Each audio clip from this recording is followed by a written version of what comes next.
can still remember when Ross phoned me, it's a lot of years ago now, when Ross phoned me and said that our car was on fire. And I must admit, true confessions, I thought, she's probably exaggerating. She's probably dramatising the situation. I thought, maybe she means there's some smoke coming out of the car. That happens from time to time. It'll be fine.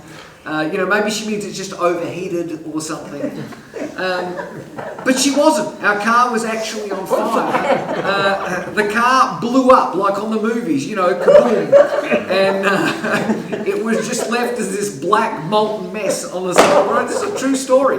Micah was just a kid, and Roz had taken him to a birthday party, a little boy's birthday party. And she pulled up, took him inside, dropped him off, said goodbye to that. Got back in the car, started to reverse the car out of the person's driveway, noticed a bunch of smoke coming out of the car. Pulled the car over to the side of the road, got out to have a look, and saw flames coming from under the bottom of the bonnet and the engine of the car. And stood back, and some people came out of the house, and the flames just got bigger and bigger, and all of a sudden they were coming out of the bonnet, and then once the petrol really got going, the car just actually blew up. I have to say, for those boys it was the best boys' birthday party ever. Right? If you're a boys' birthday party, there's nothing as good as like the fire brigade came and guys in because there's all toxic fumes, full hazmat suits and whatever. And this is true. The poor mum at the party had all of these activities planned for these boys, and they didn't want to do anything except press their faces against the front window of the house and watch this car in flames and the fire brigade, the best boys' birthday party ever. So that is, everyone in their life and their family has those amazing stories. Those, like, I've got when stories come out, that's one of the stories of our family, like the day that our car blew up, burst into flames and blew up. So there are some things that amaze everyone, right? There are some stories that you can tell and everyone's amazed. There's other things that happen to us that that might just amaze you. Like if you're into basketball, you could see a basketball shot and you could go, wow, that is amazing. But someone who doesn't kind of play basketball or doesn't get it, isn't quite amazed in the same way. So, and then there are some people who are more naturally amazed by sports, other people who are more naturally amazed by arts or by a business or by nature or, and this is just because of the way my mind thinks, we're talking about amazing stories. I started thinking, I wonder what got Jesus amazed. Right? Because this is what I do. I sit around and I think about this stuff. And so I started looking up, because there's lots of amazing things in the Bible, right? And particularly in the life of Jesus. There's lots of times that Jesus amazes people. In fact, just looking up through the NIV translation, the word amazed appears more than 50 times in the Bible.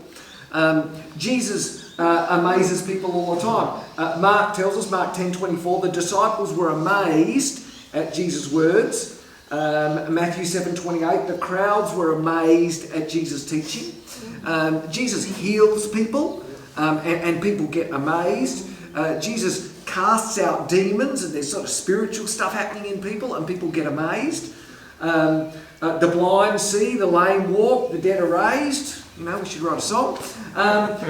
Jesus seemed to have no trouble amazing people around him with things. But did you know, and because I said I looked this stuff up, only twice in the Bible does it say that Jesus himself is amazed. There's only twice when something happens and Jesus gets amazed. I'm going to read both stories to you. The first one happens when Jesus has been on a bit of a road trip, going sort of from town to town, teaching and I guess kind of doing miracles and doing the things that Jesus does. And he ends up passing through his hometown of Nazareth. This is Mark 6, verses 2 to 6. Jesus arrives in his hometown, starts speaking, and the crowd, the people who've come out to listen to him, they say, where did this man get these things? What's this wisdom that's been given to him?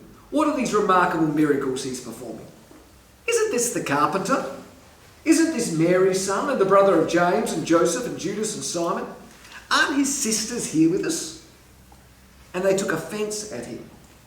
And Jesus said to them, "A prophet is not without honour except in his own town, among his relatives, and in his own home. He could not do any miracles there except lay his hands on a few sick people and heal them." And verse 6 says, "And he was amazed at their lack of faith." Jesus returns to Nazareth, his hometown, and the news about his ministry has got there before him. You know, they've heard the stories about what Jesus is doing in other towns, and so when he and his followers arrive, they're kind of keen to see what this Jesus guy is all about. But they quickly conclude that this is the same Jesus that left Nazareth. Like, we know this guy. He's the carpenter. There's his house over there. That's where his sisters are. You know, what's all this wisdom that he's teaching? What are these miracles? You know, these real like miracles. You know, what is this stuff? We know this guy. And it says they took offence at him. We're not listening to this guy. We're not listening to what he's got to say. We know who this guy is. We're not following him. We're not falling for that old one. And it says that Jesus was amazed at their lack of faith. Second story is a story that Matthew tells us. Matthew chapter 8, beginning in verse 5. Jesus is sort of doing his thing when he's approached by a Roman soldier, a Roman centurion, it tells us. When Jesus had entered Capernaum, so another town on one of his sort of road trips, a centurion came to him asking for help. "Lord," he said, "my servant lies at home paralysed, suffering terribly." And Jesus said to him, "Shall I come and heal him?" The centurion replied, "Lord, I don't deserve to have you come under my roof, but just say the word, and my servant will be healed. For I myself am a man under authority, with soldiers under me. I tell this one, go, and he goes, and that one, come, and he comes. I say to my servant, do this, and he does it." When Jesus heard this, he was amazed. He was amazed, and he said to those who were following, other people who were watching what's going on, he said, "Truly I tell you, I've not found anyone in Israel with such great faith." Jesus and the Jewish nation are living under Roman occupation. In 63 BC, Roman General Pompey and the Roman army march into Jerusalem and take it over. It wasn't much of a fight. And so for 60 years, Jerusalem and the surrounding countryside, the surrounding towns have been under Roman law, and they've been policed by Roman soldiers.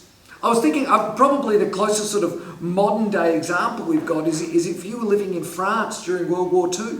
You know, when the Germans marched through France, and for a number of years, the French people were still sort of living in France and kind of living their way, but the German Nazi party was sort of over the top of them.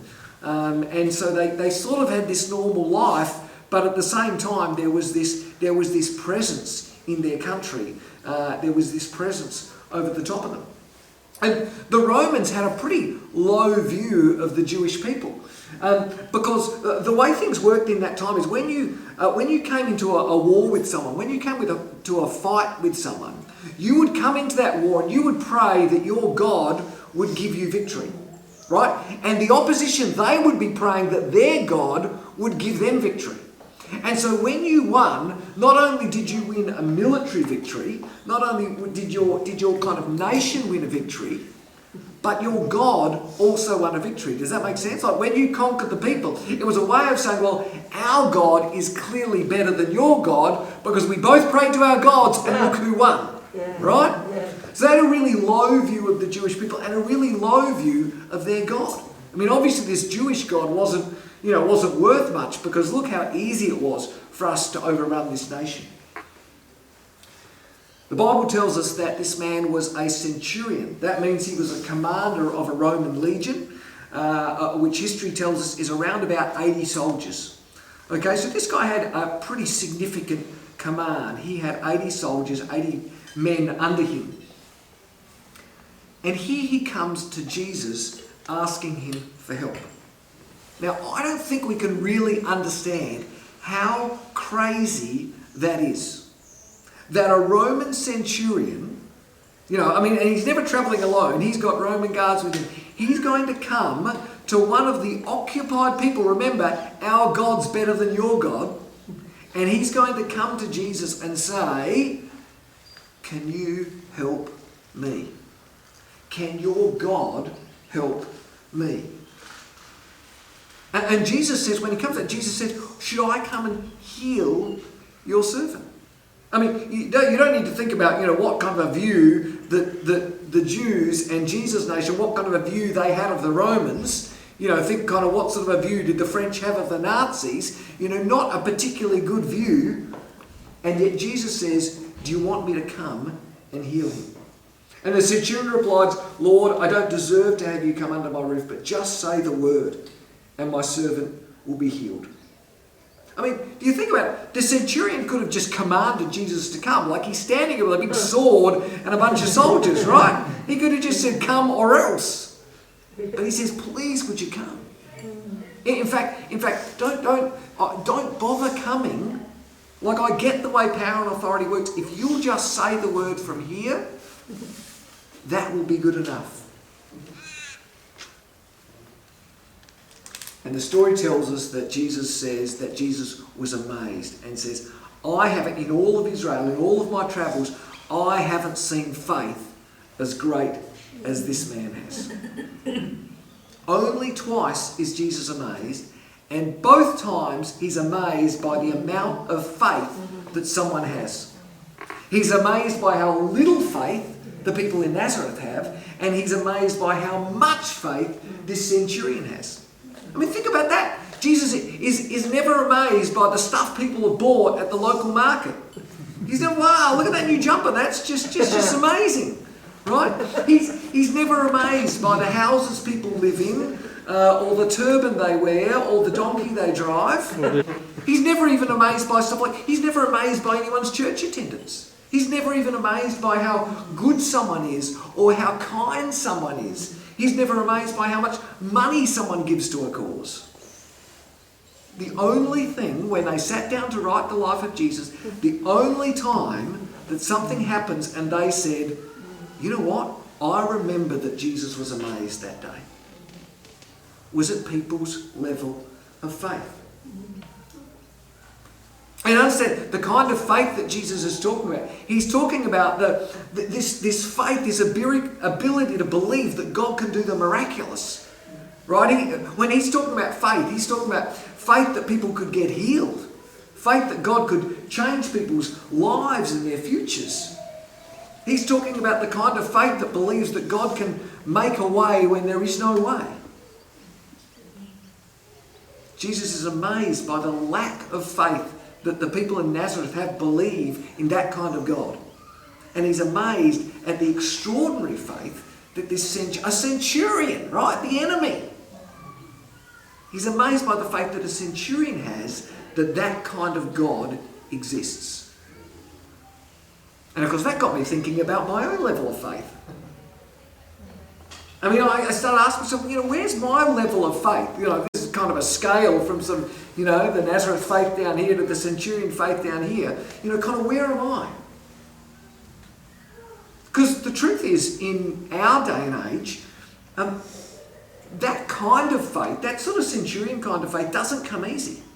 Because we live in a really rational world, where we're taught to believe what we can see and what we can touch. We're taught to believe what we can test. What the scientists tell us, this is true because we can test it and it's true. We're taught to believe what we can explain, what we can make a logical case for.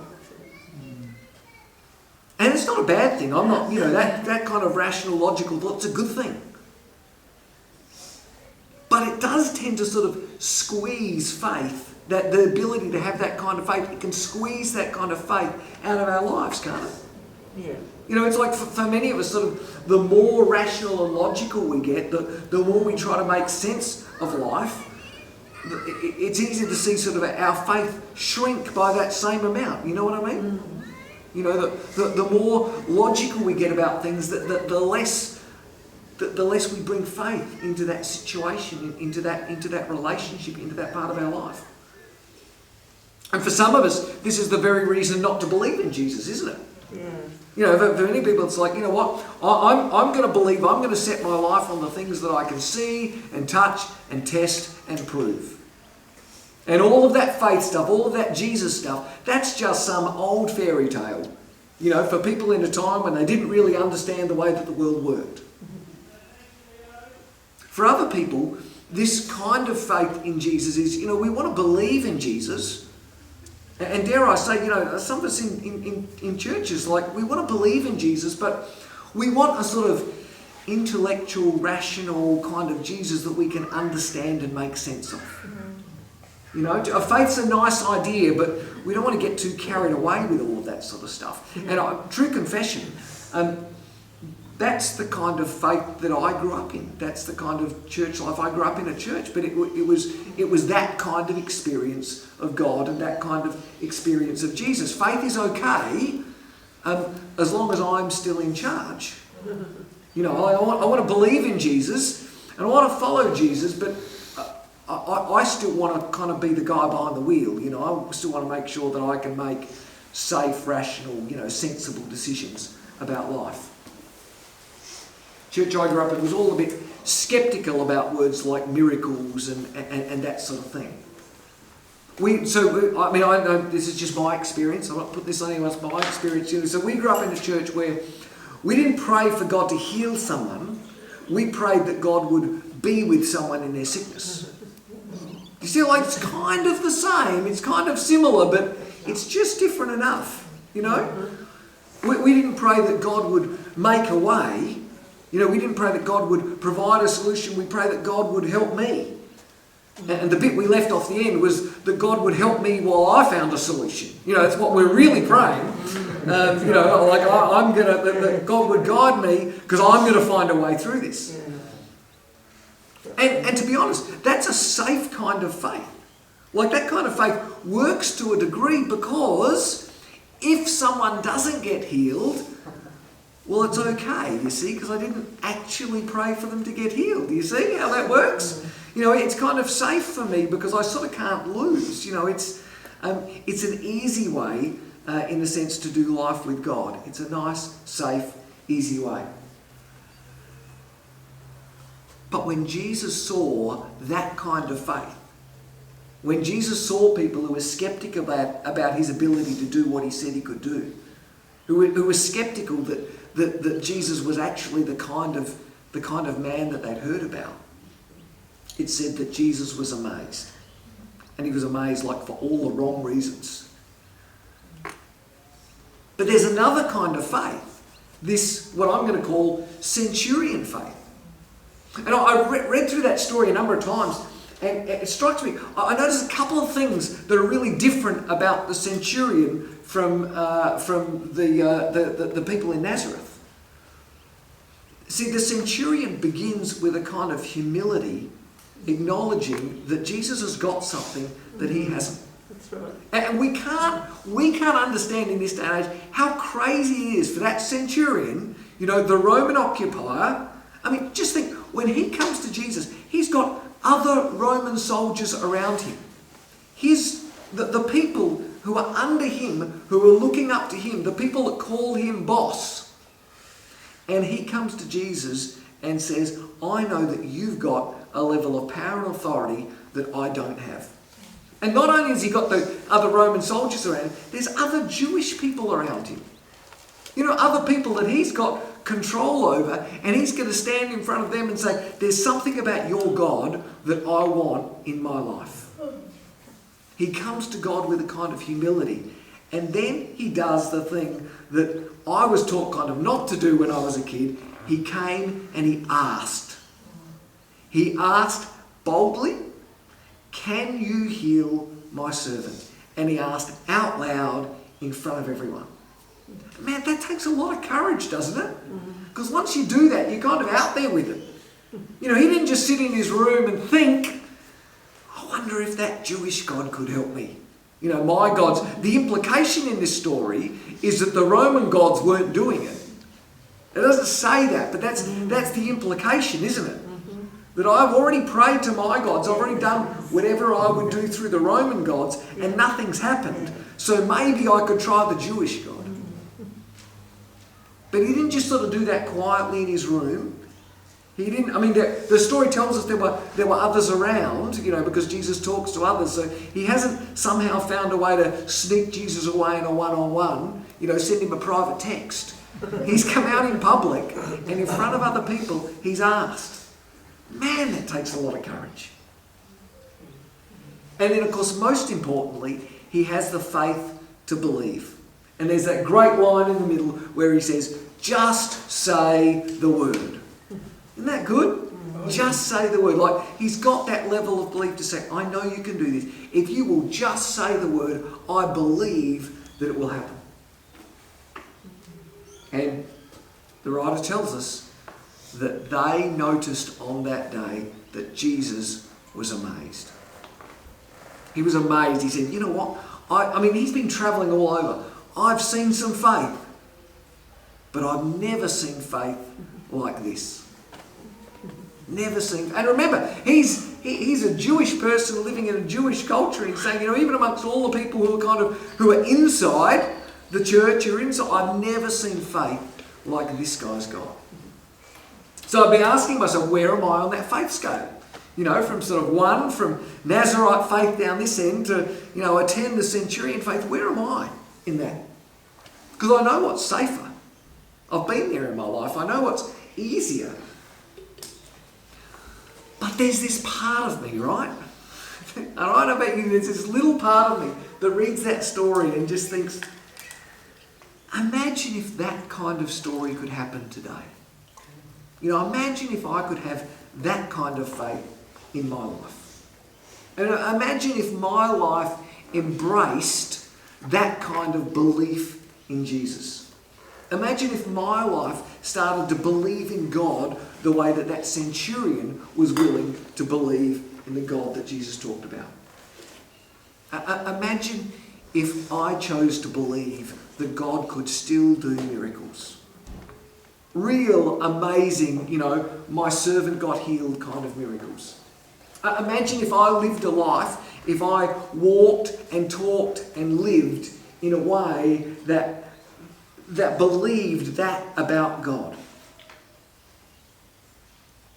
Imagine if this church, imagine if churches became known not for their great worship music, or not for their terrific talks, or not for their great, youth program or children program. Imagine if people talked about churches because of their faith.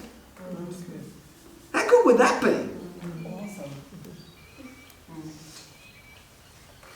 Now, of course, there's a kind of catch here, because we know that miracles don't always happen. Even when we come to God with what we feel like is great faith, God's not a vending machine. It's not like, well, I come with faith and, I put in a ticket and I get a miracle out. That's not the way it works.